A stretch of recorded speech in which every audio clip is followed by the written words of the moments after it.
Hi guys, so in this video we are going to learn about inserting charts and pictures in Excel, Microsoft Excel. Okay, so this is chapter 2 in class 7 textbook, computer science textbook, and the chapter may be differ, but the content is same in all kind of publications. Okay, so inserting chart and pictures in Excel. So let us start with what is chart. Okay, so chart is a tool that can be used to represent data graphically. Okay, so when you're having some kind of data, the data can be in a tabular form. Okay, in a tabular form, so that if you want to make it as a graphical format, which is a pictorial format, you can use this chart.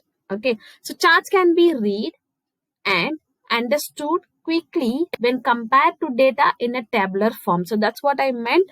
So you can have it in the table form. So even when you're having it in the tabular form, it is not easy for you to come to a final analysis when you're having that table in a single site. Okay, so in that case we'll use chart. So just by seeing itself you can analyze the data and you can come to a conclusion. So this is the use of chart. Okay, next, types of chart. So we have so many types of chart. One is column chart, line chart, bar chart, area chart, scatter chart, and pie chart. So here already you know about column, bar, and pie chart, right? So even line chart you could have learned it in your mathematics. So let me explain these charts one by one.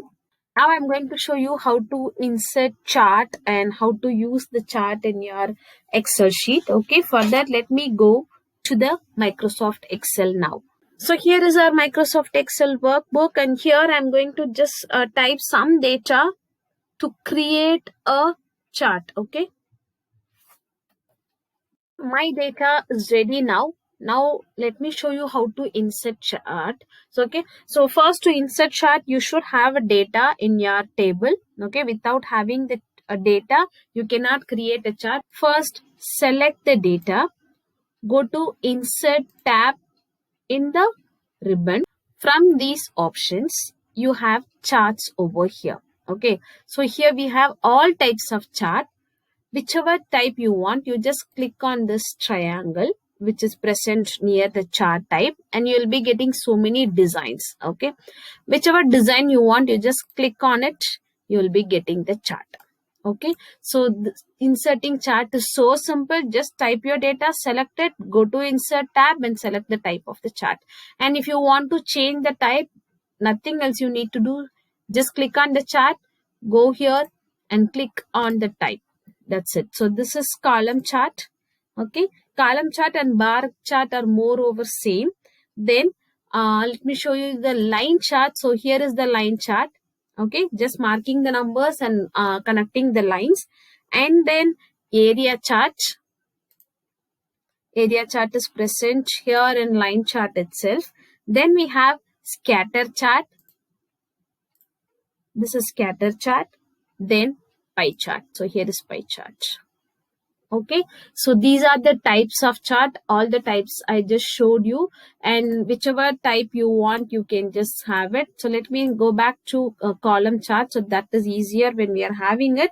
So now this is how we have to create the chart, and this is how we can change the type of the chart whenever needed. Okay, next I'm going to show you how to switch the rows and columns. Okay, so here we have the rows and columns and months are coming here, and then the items are coming here as legend. Okay, so let me change this. So for changing this you have to go to design tab, and here we have switch row and column. So it will switch the row and column. Okay, so here the column month is coming here in x-axis, and the rows, I mean the items which are coming as legend. So this can be changed by clicking here as switch row and column. Now you can see months are coming here and the items are coming in x-axis. So this is the difference between switching rows and columns. Okay, and the next one is chart title. Now if you need a title for this chart, you can go here to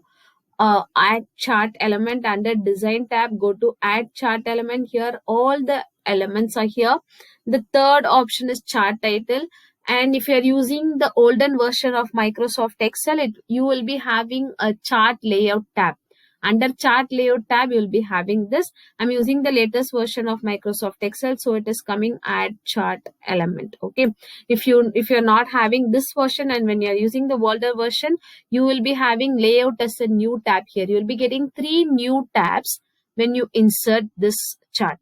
Okay. So in that case, go to layout tab and then you can click on chart title. Okay. So I'm just clicking on chart title. I'm getting 3 options here: none, above chart, centered overlay. So now when you are just keeping the mouse pointed, you can see the difference. Now I'm clicking on above chart and I'm just going to change the title now. So here is my title. This is how we can add the chart title. Okay. Next, I'm going to show you where to put the legend position. Legend is nothing but your key points. Okay. So this is called legend. Now it is coming at the bottom. If you want to make it to present at the right side or in other part, again, you can go to layout. Okay. And here, while just keeping the mouse pointer itself, you'll get all the types. Okay. So here I'm just keeping the first one so that my key points, the legend will coming at the right side, will come at the right side. So this is how you can set your legend position. Okay. And then data labels. So data labels are nothing but the values which are present over here. Okay. So when you're seeing a chart, you cannot see the exact value. Here you can say it is 50, and here we don't know what the value it is when you're taking printout. Okay. When you want to see it as a soft copy, just keep your mouse pointer. You'll be getting the output inside this box. But when you're going to take a printout, you need the value, right? So in those cases, you can use this data labels. Again, I'm going to layout. Here we have data labels. We'll be having these many options. The first one is none. Second one, center. Just check out the chart. When I'm moving the mouse pointer to the new option, the presentation is also changing. Here it is inside end, inside base, outside end, data, call out. So these are the designs we are having, and I'm just clicking on outside end. So the value of that particular data series will appear at the top of the data label. Okay. So this is the use of data label. Next, we are going to see how to format our chart. Okay. Before that, let me explain what are the elements we are having here. We have chart title, and then this whole part is called chart area. And here this part alone, which we used for drawing the chart, this is called plot area, x-axis, y-axis, and this is called data series. And here this is legend. Now you can format anything from your chart part. Okay. Formatting is nothing but designing. Now let me show you how to format your title. Just right click on this. You will be getting a drop down list. From that, select the last option, format chart title. Just click on that. Now you will be getting a dialog box in your older version of Excel, and here I'm just using the new version. So I'm just getting it at the right side. So just click on fill. You will be having no fill, solid fill. If you click on solid fill, you can change the color. The single color can be applied. Okay. Gradient fill. So you know what is gradient, right? This. Okay. And picture and texture. So you can add the picture. So if you want to insert any picture, you can go here to insert, and from file you can select any picture. And if you want to give any texture, you can give textures. You can select textures from here. Okay. So this is how you can insert picture. That tab. Under forecast, you have what if analysis. Just click on this what if analysis. The second option which we are getting is goal seek. Just click on this. You'll be getting a dialog box. Now it is asking set cell. Which cell? Okay. Already my cursor was here, so it is automatically selecting this particular cell. Else you can, whichever cell you wanted to make changes, you can change it. Okay. So now this E4, I'm going to make changes. Okay. To value, what value you want. Okay. So I need below 200, but I can't give us a range like less than 200. I have to give the exact value. Let me give 198. I need 198 here. Now the third option, by changing cell, which cell you are going to change. Now I'm going to reduce the value. So I'm just going to select this one because this is having the higher value. Okay, so decrement. So to decrease, we have to select the higher value. When you are going to increase the value, we have to select the lower value. Okay, so I just selected this one, B4. Now I'm just going to click OK. So make sure you have 78 here and 218 here. We are not going to make any changes in the table. Now I'm just clicking on OK. That's it. Target value is 198 and the current value is also 198, and goal seek status is here. Okay, so this is what goal seek status, and it is showing E4 for seeking the goal of E4 changed into 198, which means E4 we have got 198. By changing the cell B4, now the value of B4 is 58, but before it was 78. Okay, we didn't make any changes here, but we have got the exact answer. Okay, so this is by decreasing some value. Now I wanted to increase it. So when compared to other values, this is so less. Now I'm going to increase the value of it. So go to data, what-if analysis, goal seek, E5, to value. I need 180. By changing the cell, this one, because this is so less. So I'm just going to increase by this one. Okay. Okay. Now we have got it. Okay. So this is what goal seek status.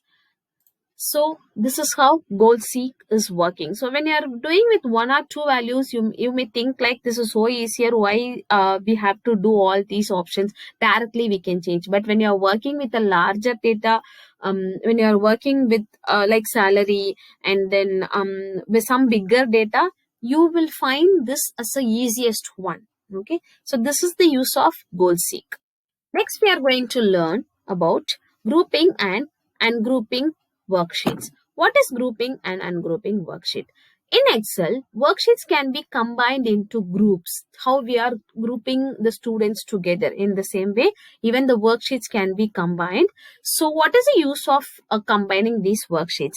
Whichever changes you make to one worksheet in a group will be made to every other worksheet in the group. Suppose if I want to convey any information to the students, instead of contacting each and every student, if I made a group and the group leaders or one person in a group I'm selecting, and I'm giving the information to that particular student, and that student will inform to all other students. So the information is reaching all the students in my class.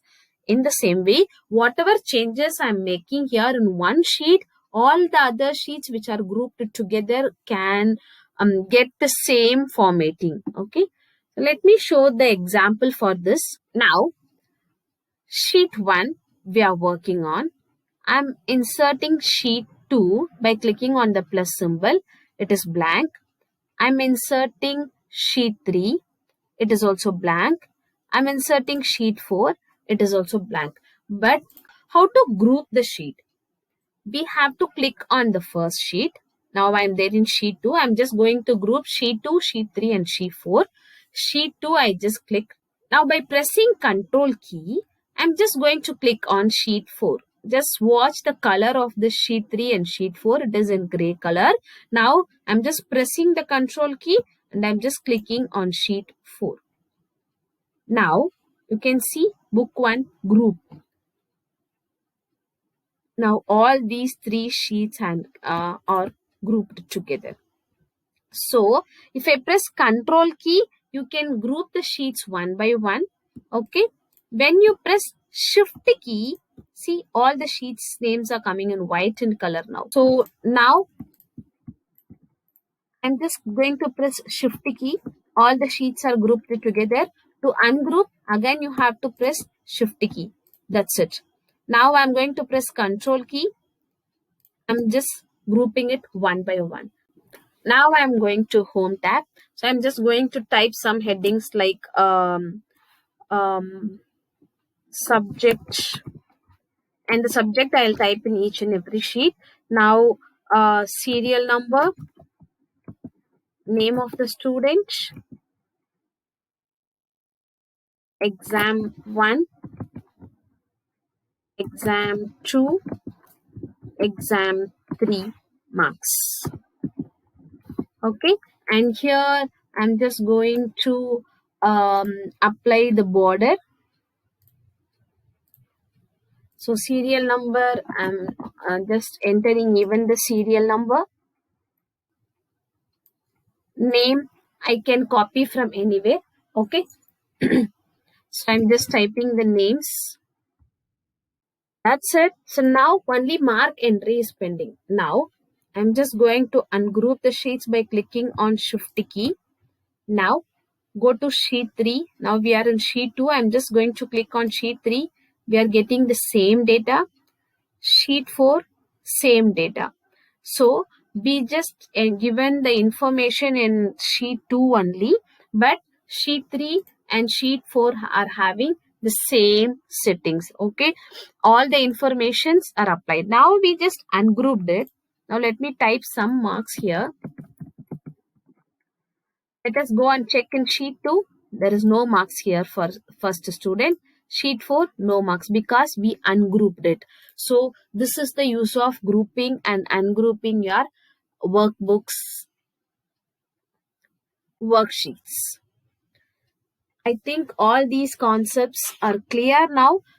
So the other things about the Excel, the next chapter, I'll teach you in the next video. See you in the next video. Thank you. Happy learning.